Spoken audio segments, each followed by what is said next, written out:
Nou kyk, gewoonlik praat ons met die manne wat die goeders koop, nee. Nou praat ons met die manne wat met die goede werk. Ek praat met Petrus, 'n DIY tapkar, nee. Hy gaan my gou vinnig vertel, hoe is dit om met daai ene te werk, nee? En kan hy actually 'n mielie gooi? Petrus, hoe lyk dit? Ah, lekker. Ek is bly. Heel lekker. Sê gou vir my die tapkar hier agter, die DIY, hoe werk hy? Ja, die tapkar werkt lekker. Hij werkt lekker. Hij gooi.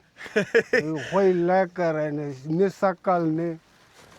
Hij gooi lekker. En sê vir my, as jy hom nou agter by die trekker het, want hy's nou oor die 38 ton, as jy hom nou agter by die trekker het, hoe trek hy in die land? Hij trekt hem lekker.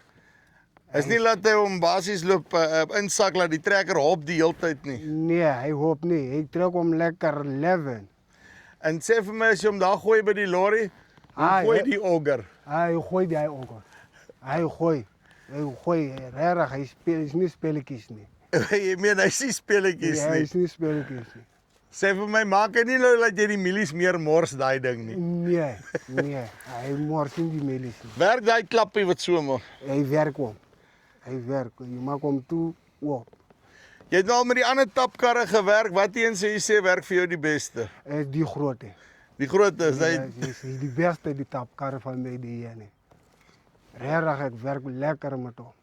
Ik heb niet gezakkel met hem, nee. Niks, nee. right, so, dit is Petrus, so kyk, hy werk elke dag met hom. Petrus, hoe sê jy, hoe gooi daai tapkar? Hij gooit moerse uit. Hij gooit moerse uit, die tapkar. Hij vat niet die lorry kop in. So, nou het julle dit nou, as jy 'n tapkar soek wat 'n moerse hou gooi, nee, DIY.